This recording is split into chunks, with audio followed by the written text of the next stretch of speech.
Friends and students, sagacious academy के इस platform पर आपका स्वागत है।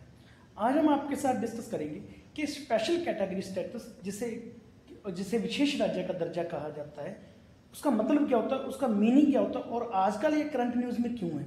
जैसा कि आपको पता है कि एनडीए गवर्नमेंट है जो गवर्नमेंट फॉर्म करने जा रही है सेंटर में। बीजेपी के साथ जितने भी अलायंस पार्टीज हैं उनको मिलाकर एनडीए अलायंस बोल देते हैं। जैसे इससे पहले यूटीए के भी अलायंस होते हैं, यूनाइटेड प्रोग्रेसिव अलायंस होता था, उसमें कई पार्टीज होती थी। और आज के टाइम में यूनाइटेड प्रोग्रेसिव अलायंस का ही एक बड़ा बना दिया गया है ब्लॉक, जिसे इंडिया ब्लॉक बोला जा रहा है। तो एनडीए के अलायंस में दो वेरी इंपॉर्टेंट पर्संस हैं जो अब इस टाइम की सेंटर की गवर्नमेंट फॉर्म करने में अपना बहुत बड़ा योगदान दे रहे हैं। जैसे तेलुगु देशम पार्टी के नायडू हैं और जनता दल यूनाइटेड के अपने नीतीश कुमार हैं। अब प्रॉब्लम क्या आ रही है कि जनता दल यूनाइटेड के जो नीतीश कुमार हैं वो बिहार के लिए स्पेशल कैटेगरी स्टेटस या विशेष राज्य का दर्जा की डिमांड कर रहे हैं। ऑन द अदर हैंड सबसे ज़्यादा डिमांड कौन कर रहा है? जो नायडू हैं तेलुगु देशम पार्टी के, वो आंध्र प्रदेश के लिए स्पेशल कैटेगरी स्टेटस का दर्जा मांग रहे हैं।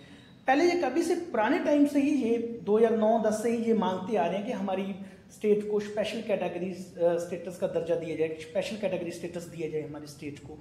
बट आज के टाइम में क्योंकि ये सिग्निफिकेंट रोल अदा कर रही है, मेजॉरिटी मार्क को नहीं छू पाई है बीजेपी की गवर्नमेंट। लगभग 240 के करीब सीट्स हैं बीजेपी की और 272 सीट्स चाहिए थी। अब इनके साथ मिलकर ही अब जो बीजेपी की गवर्नमेंट है वो अपनी गवर्नमेंट फॉर्म कर सकती है। इसका मतलब इन दोनों का ज़्यादा, तेलुगु देशम पार्टी के अध्यक्ष हैं जो नायडू और जो अपने नीतीश कुमार, इनका ज़्यादा कंट्रीब्यूशन रहेगा गवर्नमेंट फॉर्म करने में।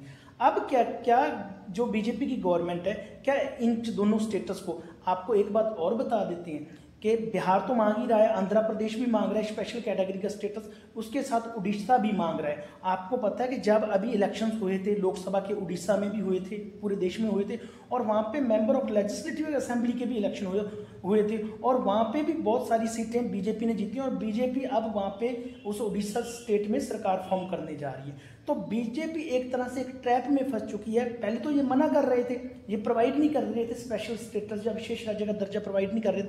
अब क्योंकि इनकी सरकार फंसी हुई है, इनको सरकार बनाने के लिए हो सकता है कि इनको विशेष राज्य का दर्जा बिहार और आंध्र प्रदेश को प्रोवाइड करना पड़े, हो सकता है। ये हम प्रोबेबिलिटी बता रहे हैं आपको, ठीक है। इसलिए हम पहले इंट्रोडक्शन की बात करेंगे, फिर देखेंगे कि आंध्र प्रदेश है, ज़्यादा जोर आंध्र प्रदेश दे रहा है स्पेशल कैटेगरी का, कहता है हमें स्टेटस दिया जाए, और फिर आंध्र प्रदेश को क्या क्या बेनिफिट होने वाले हैं अगर ये प्रोवाइड कर दिया जाता है। कुछ इसकी हिस्ट्री भी हम देखेंगे इसमें। जैसे 1969 में 5th फाइनेंस कमीशन था, उसने कहा था कि हम एक स्पेशल कैटेगरी स्टेटस का मैकेनिज्म इंट्रोड्यूस करने जा रहे हैं जो कुछ स्टेटों को असिस्ट किया करेगा। जिन्होंने, कौन सी स्टेटों को असिस्ट करेगा स्पेशल कैटेगरी स्टेटस का ये जो मैकेनिज्म है? जिन्होंने हिस्टोरिकली इकोनॉमिक और ज्योग्राफिकल डिसएडवांटेज से फेस किया है, जो हिस्टोरिकली पीछे रहे हैं, बैकवर्ड रहे हैं, इकोनॉमिकली बैकवर्ड रहे हैं, जो इतिहास से ही, और जिनको ज्योग्राफी उनकी ऐसी है जैसे कि उनकी ज्योग्राफी का डिफिकल्ट टेरेन है, जहाँ वो बॉर्डर स्टेट्स हैं, उसके कारण उनको डिसएडवांटेज मिला है और वो अच्छी तरह से ग्रो नहीं कर पाई हैं, ठीक है। इसके लिए 1969 में 5th फाइनेंस कमीशन ने एक मैकेनिज्म इंट्रोड्यूस किया था जिसे कहा जाता है स्पेशल कैटेगरी स्टेटस। अब कौन कौन से फैक्टर्स हैं, कौन कौन से 5th फाइनेंस कमीशन ने फैक्टर्स बताए थे कि उन स्टेट्स को ही प्रोवाइड किया जाएगा जो इन फैक्टर को का सामना करें। जैसे डिफिकल्ट टेरेन, किसी भी स्टेट का डिफिकल्ट टेरेन का मतलब होता है कि उसका जो ज़्यादा हिली पार्ट है, उसके पहाड़ वगैरह ज़्यादा है और वहाँ पे डेवलपमेंट प्रोजेक्ट्स लगाना या रोड वगैरह लगाना जहाँ वहाँ पे टफ हो जाता है। जिस स्टेट का टेरेन डिफिकल्ट और जहाँ पे पॉपुलेशन डेंसिटी बहुत कम है, यहाँ पे पॉपुलेशन डेंसिटी बहुत कम है, और ट्राइबल पॉपुलेशन जिसे हम शेड्यूल्ड ट्राइब पॉपुलेशन कह रहे हैं वो वहाँ पे बहुत ज़्यादा है, ठीक है। फिर वो स्टेट जो अलोंग द बॉर्डर है, जैसे आंध्र प्रदेश भी कोस्टल एरिया है, ठीक है, और बिहार भी एक दूसरे देश के साथ बाउंड्री शेयर करता है, ठीक है। फिर जिसमें इंफ्रास्ट्रक्चर बैकवर्डनेस है, ठीक है। तो ये सब फैक्टर कंसीडर किए जाएंगे। 5th फाइनेंस कमीशन ने कहा था अगर किसी स्टेट को स्पेशल कैटेगरी स्टेटस प्रोवाइड करना है। तो ये सिस्टम क्या हुआ, ये सिस्टम स्क्रैप कर दिया गया था 14th फाइनेंस कमीशन के टाइम में। 14th फाइनेंस कमीशन के टाइम में जो वाई वी रेड्डी थे, 14th फाइनेंस कमीशन के वो अध्यक्ष थे, उन्होंने कहा था कि ये एक फाइनेंशियल बर्डन है सेंटर पर, हमें स्पेशल कैटेगरी स्टेटस अपनी स्टेट्स को प्रोवाइड नहीं करना चाहिए। इसके लिए हमें और क्या कर देना चाहिए, हमें करना चाहिए जो हम 32% टैक्स डेवल्यूशन करते हैं, जैसे सेंटर जितने टैक्स पहले 14th फाइनेंस कमीशन से पहले सेंटर जितने टैक्स कलेक्ट किया करती थी उसका 32% वो स्टेट्स को दे दिया करती थी। तो 14th फाइनेंस कमीशन ने क्या कहा था कि हम स्पेशल कैटेगरी स्टेटस को हम स्क्रैप कर रहे हैं, ख़त्म कर रहे हैं, और जो हम टैक्स डेवोल्यूशन है वो हम 32 से बढ़ा के 42% कर रहे हैं, ताकि ये जो बैकवर्ड स्टेट्स हैं इनको असिस्ट किया जा सके। ये 14th फाइनेंस कमीशन ने कहा था। अब तक 11 स्टेट्स को स्पेशल कैटेगरी स्टेटस प्रोवाइड कर दिया गया है, जैसे नॉर्थ ईस्ट की जितनी भी 8 स्टेट्स हैं उनको प्रोवाइड किया गया। फिर जम्मू कश्मीर को स्पेशल कैटेगरी का स्टेटस प्रोवाइड किया गया, हिमाचल प्रदेश को प्रोवाइड किया गया और उत्तराखंड को प्रोवाइड किया गया। और आज के टाइम में आंध्र प्रदेश के साथ बिहार और उड़ीसा डिमांड कर रहे हैं कि हमें स्पेशल कैटेगरी स्टेटस प्रोवाइड किया जाए। अब यहाँ पे हम देखेंगे कि आंध्र प्रदेश डिमांड क्यों कर रहा है, क्या प्रॉब्लम्स है आंध्र प्रदेश की। देखो आपको पता है 2 जून 2014 को आंध्र प्रदेश बना था। आंध्र प्रदेश में से आंध्र प्रदेश तो वैसे पहले ही एग्जिस्ट करता था, 2 जून 2014 को तेलंगाना बना था आंध्र प्रदेश में से निकाल के, ठीक है। तो यूपीए गवर्नमेंट ने कहा था कि हम आपको प्रॉमिस करते हैं कि हम आपको स्पेशल कैटेगरी स्टेटस प्रोवाइड करेंगे। यूपीए गवर्नमेंट यहाँ पे जो कांग्रेस की, जो मनमोहन सिंह की सरकार की, उसकी बात कर रही है। तो उन्होंने 2014 में इनको कहा था कि हम आपको स्पेशल कैटेगरी स्टेटस प्रोवाइड करेंगे जो आपको लॉस हुआ है रेवेन्यू का। जैसे कि आपको पता है हैदराबाद दे दिया गया था तेलंगाना को। सबसे ज़्यादा डेवलपमेंट किस में हुई थी, हैदराबाद में होती थी जितनी भी, क्योंकि एक कैपिटल थी, टेक्निकल कैपिटल थी, इसमें सबसे ज़्यादा डेवलपमेंट कंसंट्रेट थी यहाँ पे हुई थी। और जितने भी रेवेन्यू सोर्सेस थे वो लगभग सारे तेलंगाना के पास चले गए थे, क्योंकि हैदराबाद तेलंगाना के पास चला गया इस कारण। तो यूपी गवर्नमेंट ने कहा था कि आपके इस लॉस को कंपनसेट करने के लिए हम आपको स्पेशल कैटेगरी स्टेटस देंगे, ठीक है। फिर एनडीए बनी, आपको पता एनडीए कब बनी, 2014 में बनी एनडीए। और तब नायडू सीएम भी बने थे वहाँ पे। जो नायडू हैं, आज के टाइम वाले जो नायडू हैं, वो 2014 में आंध्र प्रदेश के सीएम भी बने थे, ठीक है, 2014 से 19 तक। उसके बाद जगन मोहन रेड्डी बने वाईएसआर कांग्रेस के 2019 से 24 तक। और अभी आंध्र प्रदेश में भी इलेक्शन हुए, दोबारा नायडू वहाँ के सीएम भी बन गए हैं। नायडू है जो दोबारा 2024 में वहाँ के सीएम भी बन रहे हैं। और दोनों ने, जगन मोहन रेड्डी हो चाहे वो नायडू हो, दोनों ने हमेशा डिमांड किया कि हमारी स्टेट को, हमारी फाइनेंशियल सिचुएशन को देखते हुए हमारी स्टेट आंध्र प्रदेश को special category status NDA government हो चाहे वो यूपीए गवर्नमेंट हो उनको प्रोवाइड करना चाहिए। क्योंकि हमने बाइफर्केशन को फेस किया है, हमारे जो फाइनेंशियल रिसोर्सेज हैं सारे के सारे वो तेलंगाना को चलेंगे। इस लॉस को कंपनसेट करने के लिए आप हमें स्पेशल कैटेगरी स्टेटस का दर्जा दो। फिर अगर प्रेजेंटेशंस की बात करें तो आंध्र प्रदेश ने कई बार नीति आयोग के सामने या 14th फाइनेंस कमीशन के सामने कई एस्टीमेट रखे हैं कि आफ्टर डिवैल्यूएशन ऑफ टैक्सेस भी हमारा डेफिसिट बढ़ता गया है। जैसे हम पीरियड आंध्र प्रदेश की बात करें तो जैसे 2015-20 के पीरियड में आंध्र प्रदेश के ऊपर रेवेन्यू डेफिसिट था 22,133 करोड़ का।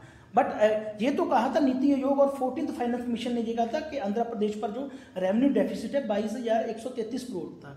अगर रियल फैक्ट की बात करें तो आंध्र प्रदेश पर 66,362 करोड़ का रेवेन्यू डेफिसिट था। अगर हम स्टेट के डेट की बात करें तो यहाँ पे 2,58,000 के लगभग 2,58,000 करोड़ के लगभग ये डेट हो गया है। और आज के टाइम में 3.5 लाख करोड़ रुपए डेट हो गया है आंध्र प्रदेश का, ठीक है। अगर अब जो आंध्र प्रदेश गवर्नमेंट क्या कहती है, वो चाहे नायडू की गवर्नमेंट हो, वो चाहे अपने जगन मोहन की गवर्नमेंट हो, वो क्या कहती है कि जब हम अनडिवाइडेड थे तो उसके बाद जब हमारा बाइफर्केशन किया गया, हमारे में से तेलंगाना निकाला गया जब, तो वो जो बाइफर्केशन हुआ है, वो जो सेपरेशन हुआ वो अनजस्ट था, वो इनइक्विटेबल था। इनइक्विटेबल का मतलब यहाँ पे ये कि ज़्यादा से ज़्यादा फाइनेंशियल रिसोर्सेज या रेवेन्यू रिसोर्सेज तेलंगाना को दिए गए, हमें कम दिए गए। हम डाटा के अकॉर्डिंग देखेंगे कि कितने % रेवेन्यू रिसोर्सेज तेलंगाना के पास गए हैं और कितने % रेवेन्यू रिसोर्सेज हमारे आंध्र प्रदेश के पास गए हैं। यहाँ पे हम देखते हैं कि आंध्र प्रदेश को 59% पॉपुलेशन मिली है। जब 2 जून 2014 को आंध्र प्रदेश में से तेलंगाना निकाला गया तब 59% आंध्र प्रदेश को पॉपुलेशन मिली है और 59% के लगभग डेट लाइबिलिटीज मिली हैं। जितना कर्जा होता है उसका 59% मिला है, ठीक है, उस स्टेट को आंध्र प्रदेश को। बट अगर रेवेन्यू रिसोर्सेज की बात करें तो वो 47% ही मिले हैं। इनका कहने का मतलब 50% तो हमारे पास डेट है और जो रेवेन्यू रिसोर्सेज जो हमें मिले हैं वो 47% ही मिले हैं। पॉपुलेशन भी हमारे पास 59% है, ठीक है। अगर एग्जाम्पल की हम यहाँ पे बात कर लेते हैं कि 2013-14 में सॉफ्टवेयर का एक्सपोर्ट किया गया 57,000 करोड़ रुपए के सॉफ्टवेयर का आंध्र प्रदेश से 2013-14 में एक्सपोर्ट किया गया। तो हैदराबाद से कितना एक्सपोर्ट किया गया था, जो तेलंगाना के पास चला गया था हैदराबाद बाद में, वहाँ से 56,500 करोड़ का, मतलब सिर्फ 500 करोड़ का सॉफ्टवेयर एक्सपोर्ट आंध्र प्रदेश हुआ। लगभग 56,500 करोड़ का जो एक्सपोर्ट हुआ सॉफ्टवेयर का वो हैदराबाद से हुआ, ठीक है ना। और आज के टाइम में देखें तो आंध्र प्रदेश एक एग्रेरियन स्टेट बन गई है, उसके पास लो इकोनॉमिक बेयंसी का, लो इकोनॉमिक बेयंसी का क्या मतलब, इकोनॉमिक एफिशिएंसी कम हो गई है, जो इसका इकोनॉमिक सिस्टम है अपने आप को रिकवर करने में कामयाब नहीं हो रहा है। इससे क्या हो रहा है, जो रेवेन्यू डेफिसिट ज़्यादा बढ़ता जा रहा है और रेवेन्यू डिसेबिलिटीज भी बढ़ती जा रही है आंध्र प्रदेश की। फिर अब हम कैसे पता लगाएंगे कि आंध्र प्रदेश की रेवेन्यू डिसेबिलिटीज बढ़ती जा रही है या रेवेन्यू डेफिसिट बढ़ता जा रहा है। अगर हम एक बात करें तो यहाँ पे अगर पर कैपिटल रेवेन्यू की बात करें तो तेलंगाना का 2015-16 में पर कैपिटल रेवेन्यू था 14,411 रुपीज़, और ऑन द अदर हैंड जब अगर हम आंध्र प्रदेश की बात करें तो वहाँ का है 8397 रुपीज़ ही है वहाँ पर। तो बहुत ज़्यादा फर्क पड़ जाता है, लगभग 50-60% का फर्क पड़ जाता है। तो पर कैपिटल रेवेन्यू है जो तेलंगाना का वो कहीं ज़्यादा है आंध्र प्रदेश से। अब अगर बात करें एपी गवर्नमेंट की, एपी गवर्नमेंट कहती है, आंध्र प्रदेश गवर्नमेंट कहती है कि यूपी गवर्नमेंट ने हमें प्रॉमिस किया था कि हम आपको स्पेशल कैटेगरी स्टेटस 5 ईयर के लिए देंगे, हम लॉन्ग टर्म के लिए नहीं देंगे, हम आपको 5 साल के लिए स्पेशल कैटेगरी का स्टेटस दे देंगे। और ये प्री कंडीशन है, अगर आप बाइफर्केशन करोगे, अगर आप अपनी स्टेट में से तेलंगाना एक दूसरी स्टेट बनाओगे तो ऑन दैट बेसिस हम आपको 5 साल के लिए स्पेशल कैटेगरी का स्टेटस प्रोवाइड करेंगे, ठीक है। और जो रेजिडरी स्टेट होगी उसको कंपनसेट किया जाएगा, वहाँ पे डेवलपमेंट की जाएगी, डेवलपमेंट इंटरवेंशन किए जाएंगे, वहाँ पे बहुत ज़्यादा इन्वेस्टमेंट की जाएगी और डायरेक्ट फाइनेंशियल असिस्टेंस भी दी जाएगी along with special status for 5 years. ये यूपी गवर्नमेंट ने उस टाइम में प्रॉमिस किया था जब 2014 से पहले। तो अब हम देखते हैं कि बेनिफिट्स क्या होने वाले हैं अगर आंध्र प्रदेश को स्पेशल कैटेगरी का स्टेटस मिल जाता है, ठीक है।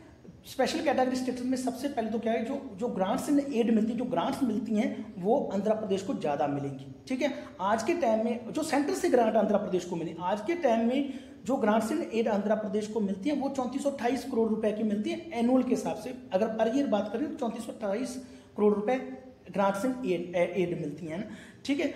और अगर स्पेशल कैटेगरी स्टेटस मिल जाता है तो वो 5573 करोड़ की हो जाएंगी। तो आप देख सकते हैं यहाँ पे लगभग 20 करोड़ के 2000 करोड़ के लगभग इनको ग्रांट इन एड बढ़ जाएंगी, ठीक है। स्पेशल कैटेगरी स्टेटस में और क्या होता है, स्पेशल इंडस्ट्रियल इंसेंटिव्स दिए जाते हैं। कौन कौन से इंसेंटिव्स प्रोवाइड किए जाते हैं स्पेशल कैटेगरी स्टेट्स को, जैसे कि हम इनकम टैक्स एग्जम्पशंस दिए जाते हैं, वहाँ के लोगों का जो इन्वेस्टमेंट कर रहे होते हैं उनको इनकम टैक्स एग्जम्पशन दिया जाता है। कस्टम ड्यूटी वेवर्स, जो कस्टम ड्यूटी लगती है एक्सपोर्ट इंपोर्ट करने में, वो भी कम कर दी जाती है। अगर आपको एक्सपोर्ट करना है आपके ऊपर कम ड्यूटी लगे, इंपोर्ट करना है फिर भी आपके ऊपर कम ड्यूटी लगे, ठीक है। रिड्यूस्ड एक्साइज ड्यूटी भी कम कर देते हैं। कारपोरेट टैक्स एग्जम्पशन, देखो इनकम टैक्स और कारपोरेट टैक्स एग्जम्पशन में एक फर्क है। इनकम टैक्स तो इंडिविजुअल्स पर लगता होता है और कारपोरेट टैक्स किसी कंपनी पे जो टैक्स लगाया जाता है, किसी कंपनी के प्रॉफिट पे, उसको कारपोरेट टैक्स बोल देते हैं। तो सर्टेन पीरियड के लिए आपको कारपोरेट टैक्स एग्जम्पशन दे दिया जाता है अगर आपकी स्टेट का स्पेशल कैटेगरी स्टेटस है, ठीक है। फिर और कंसेशन दिए जाते हैं, जीएसटी से रिलेटेड भी आपको कंसेशन और एग्जम्पशंस मिलती हैं और सेंट्रल और स्टेट टैक्सेस आप पे कम लगाई जाती हैं। ये स्पेशल कैटेगरी वाली स्टेटस को ये स्पेशल इंडस्ट्रियल इंसेंटिव्स प्रोवाइड किए जाते हैं। और बेनिफिट्स क्या होंगे, जो स्पेशल कैटेगरी स्टेट्स होती हैं वहाँ पे सेंट्रल फंड्स ज़्यादा मिलते हैं, जैसे जो सेंट्रल स्कीम्स होती हैं, ठीक है। सेंट्रल स्कीम्स में 90% सेंट्रल पैसा इन्वेस्ट करती है सेंट्रल स्कीम्स में और 10% स्टेट का होता है। और जो नॉन कैटेगरी स्पेशल, जो नॉन स्पेशल कैटेगरी स्टेट्स होते हैं वहाँ पे 70% ही इन्वेस्ट करती है सेंट्रल गवर्नमेंट, 30% स्टेट का होता है। आपको ये बात क्लियर कर लेनी है कि सेंट्रल स्कीम में जो स्पेशल कैटेगरी स्टेटस स्टेट होती है वहाँ पे 90% सेंट्रल का होता है और नॉन स्पेशल कैटेगरी स्टेट्स में ये होता है 70%, ठीक है। और जो स्पेशल इंसेंटिव्स होते हैं वो अब आंध्र प्रदेश का कहना है कि अगर हमें आप जो स्पेशल इंसेंटिव्स प्रोवाइड करोगे स्पेशल कैटेगरी स्टेटस के तहत तो हमारे यहाँ पे रैपिड इंडस्ट्रियलाइजेशन होगा, औद्योगिकरण हमारे यहाँ पे ज़्यादा होगा। और इससे क्या होगा, अगर उद्योग हमारे स्टेट में लगेंगे तो एम्प्लॉयमेंट के रोजगार के अवसर बढ़ेंगे और यूथ को रोजगार प्रोवाइड किया, यूथ को रोजगार मिलेगा और ओवरऑल डेवलपमेंट हमारी स्टेट की होगी। और जो स्पेशल कैटेगरी स्टेटस होगा वो हमारे देश में इन्वेस्टमेंट को बढ़ावा देगा, हमारी स्टेट में इन्वेस्टमेंट को बढ़ावा देगा और इन्वेस्टमेंट को बढ़ावा देगा तो हमारी स्टेट की ओवरऑल डेवलपमेंट होगी। अब बीजेपी के पास कोई ज़्यादा ऑप्शंस नहीं है। आपको पता है कि बीजेपी मेजॉरिटी का मार्क अचीव नहीं कर पाई है, तो अब बीजेपी को कहीं ना कहीं नेगोशिएशंस नायडू के साथ करने पड़ेंगे, तेलुगु देशम पार्टी के साथ नेगोशिएशन करने ही पड़ेंगे। अब ज़्यादा नहीं तो बीजेपी को एक काम तो करना पड़ेगा कि जैसे 2014 में यूपीए की गवर्नमेंट ने कहा था कि हम आपको 5 साल के लिए हम आपको स्पेशल कैटेगरी का स्टेटस दे देते हैं, तो एनडीए गवर्नमेंट भी यहाँ पे वही सिक्का प्ले कर सकती है कि हम आपको 5 साल के लिए स्पेशल कैटेगरी स्टेटस दे देते हैं। अब एक यहाँ पे प्रॉब्लम ये भी क्रिएट हो जाती है, एक साइड तो क्या हुआ कि उड़ीसा और बिहार भी अब स्पेशल कैटेगरी का स्टेटस मांग रहे हैं, और 14th फाइनेंस कमीशन ने ऑलरेडी कहा है कि जो ये अगर हम किसी स्टेट को स्पेशल कैटेगरी स्टेटस प्रोवाइड करते हैं तो उससे सेंटर के फाइनेंशियल रिसोर्सेज पे बर्डन बढ़ जाती है। तो इसका मतलब ये हुआ कि अगर बिहार भी यही डिमांड करता है और उड़ीसा भी यही डिमांड करता है, तो आने वाले टाइम में सेंट्रल के जो फाइनेंशियल रिसोर्सेज में उन पे फाइनेंशियल बर्डन बढ़ जाएगी, क्योंकि अगर सभी को प्रोवाइड किया जाता है स्पेशल कैटेगरी का स्टेटस, आंध्र प्रदेश को भी प्रोवाइड किया जाता है और इसको भी उड़ीसा को भी प्रोवाइड किया जाता है, बिहार को भी प्रोवाइड किया जाता है, तो 15th फाइनेंस कमीशन के ऑर्डर में फाइनेंशियल रिसोर्सेज पे सेंटर के बर्डन बढ़ जाएगी। तो आने वाले टाइम में हम देखेंगे कि क्या होता है और क्या प्रोवाइड किया जाता है आंध्र प्रदेश को। Thanks for watching, thanks for being with us.